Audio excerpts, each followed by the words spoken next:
Después de lo ocurrido en Ucrania, Europa es desconfiada.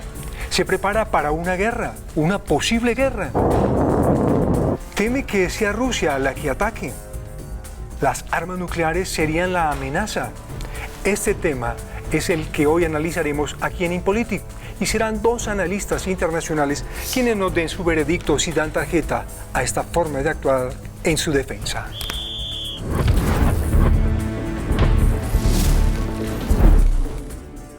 La presidenta de la Comisión Europea, Ursula von der Leyen, dijo, abro comillas, no es un riesgo inminente, pero tampoco imposible, frente a una posibilidad de guerra. En este momento hago comunicación con Juan Salafranca, analista, y le hago esa pregunta. ¿Hay posibilidades de una guerra? ¿Europa se prepara? El riesgo de un posible conflicto bélico en el escenario de la Unión Europea es real. Pero claro, la Unión Europea es un conjunto de 27 países. Los países que han estado tradicionalmente en la órbita de la ex Unión Soviética, que ahora forman parte de la Unión Europea, es decir, los tres países bálticos, Letonia, Lituania, Estonia, Polonia, o los países nórdicos, Suecia o Finlandia, que acaban de incorporarse a la Alianza Atlántica, tienen una perspectiva de preguerra. Y ellos consideran que si Putin gana e invade Ucrania, los siguientes serán ellos. Ellos lo sienten así y lo padecen y tienen una obsesión más que justificada con esa realidad. Doctor Carlos Chacón, ¿percibe la misma posición? ¿Esto es un problema geopolítico, es un problema de racismo, es un problema de vieja data? ¿Qué es esto? Los países de la Unión Europea no deben confiar tanto en la OTAN y en Estados Unidos.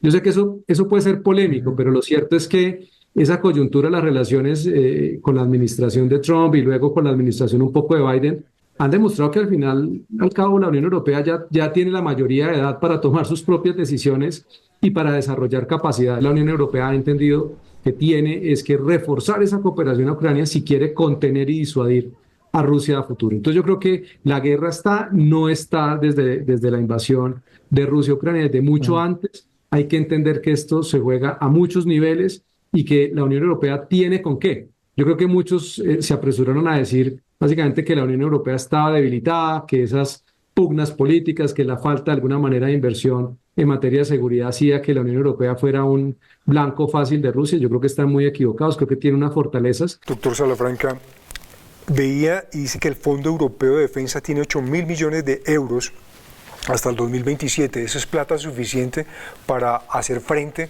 a algo que pasara así? Indudablemente no. La respuesta es bien clara. En armamento, en estrategias de defensa europea, no tenemos nada de eso. Estamos en pañales, estamos creándolo y eso va para largo, pero la guerra no espera. En soldados, en apoyos aéreos, en apoyo naval, ¿cómo nos veríamos en una situación así, un escenario hipotético? Si me permites, Alexander, en estos momentos la Unión Europea no está preparada. Sin el sostén y el paraguas de la OTAN no podríamos llevar a cabo este escenario, por supuesto, nada deseado. Una posible guerra en Europa significaría pues la destrucción de Rusia o un precio altísimo a pagar. El problema es que en la Unión Europea la vida humana tiene valor, tiene sentido. Para Putin, muchas veces la duda que nos trasciende es si efectivamente esa escala de valores que nosotros tenemos en Occidente y en las democracias liberales es la misma para el régimen ruso. Doctor Chacón, ¿usted qué dice? ¿Estamos mejor preparados entonces los colombianos acá atacando los grupos ilegales que en Europa? No puede ser. No. Una de las cosas que hay que invertir no solamente es en grandes ejércitos, es en capacidades de guerra simétrica. ¿Qué debería también hacer la Unión Europea? Que creo que eso no lo tienen ni siquiera los Estados Unidos, y la salida vergonzosa de Afganistán es una muestra de ello, y lo que hoy en día representa Estados Unidos en conflictos en el mundo es una muestra de ellos. Desarrollar capacidades de guerra simétrica. Yo creo que son pocos los países que reconocen eso, mientras que países como Irán, Rusia y China sí han invertido en eso, porque saben que esa es una forma de pelear la guerra y de ganar, o de al menos hacer mucho más costoso y largo el desgaste en la guerra. Hay quienes pretenden hacernos creer que Putin está ganando y que Putin va a ganar, y quienes pretenden además poner el tema de las armas nucleares como casi que un tema todas las semanas de Putin, y entonces hay que tenerle miedo a Putin.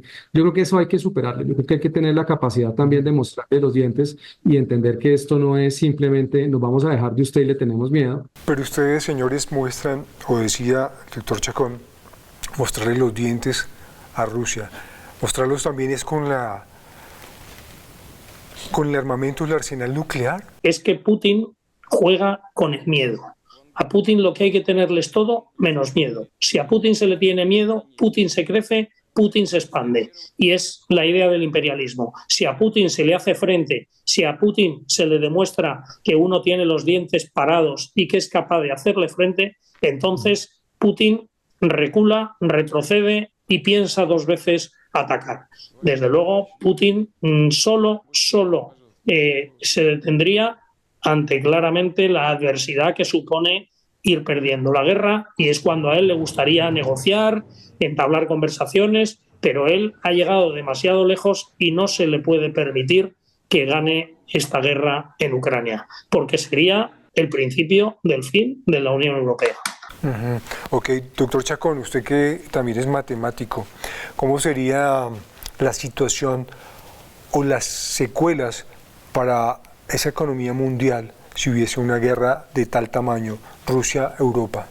Más allá de los costos es permitir que Putin siga avanzando, y eso no lo podemos permitir porque además con un antecedente particular, no pensemos solo en Rusia. Si permitimos que eso pase, China se va a sentir con la capacidad entonces de invadir y a Taiwán. Irán va a seguir desplegando lo que está haciendo con sus proxies a través de Hamas, a través de Hezbollah y a través de los Houthis. Entonces vamos a tener un mundo muy desequilibrado por tres actores que son regímenes autoritarios, abiertamente iliberales, abiertamente imperialistas, porque los tres tienen proyecciones de ser imperios en sus respectivas regiones. Entonces, no es solo derrotar a Putin o no permitir que Putin logre sus objetivos estratégicos, es cómo contenemos y disuadimos a los otros aliados de Rusia que verían esa debilidad del mundo al permitir que Rusia gane en una oportunidad para ellos también hacer la guerra a gran escala. Doctor Salafranca, ¿usted también cree que China se metería a ese baile?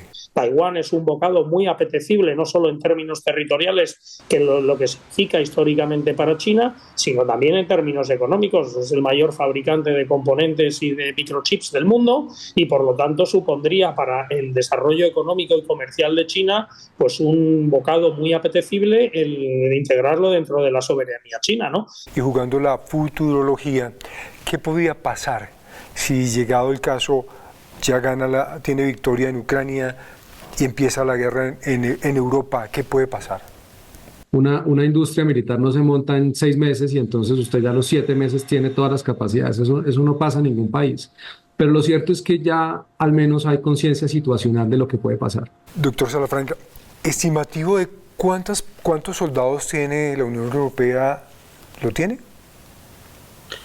La Unión Europea como tal no tiene soldados, son soldados de los ejércitos nacionales de cada uno de... en total. Yo creo que debe apenas pasar, no tengo el dato exactamente, pero a grosso modo... ¿Combinados en gasto militar?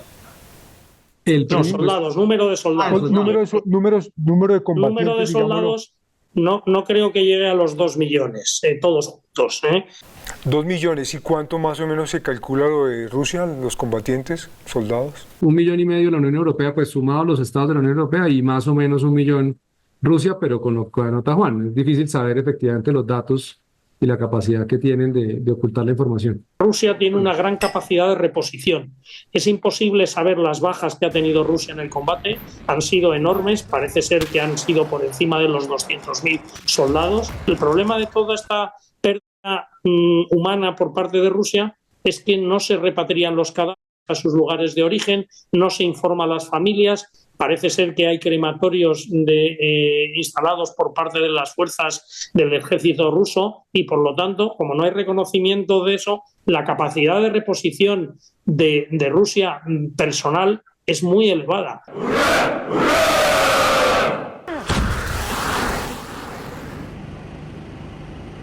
que hay que entender que la guerra empezó hace mucho tiempo, que de alguna manera hemos respondido para detener o disuadir intereses y objetivos estratégicos, pero que tenemos que prepararnos porque esto va a seguir así y estos estados autoritarios no se van a detener. Como estamos en la boga del fútbol, vamos a mirar ese técnico que está dirigiendo esa posible guerra asimétrica, esa guerra militar de parte de la Unión Europea. ¿Está actuando bien o merece que le saquen tarjeta roja y repongan?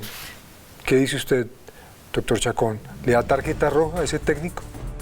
No, yo creo que la Unión Europea, es muy difícil darle una tarjeta roja. Yo creo que la Unión Europea está tomando decisiones, le ha costado, pero está haciendo la tarea, está respondiendo, está buscando precisamente fortalecer la cooperación, desarrollar capacidades, invertir.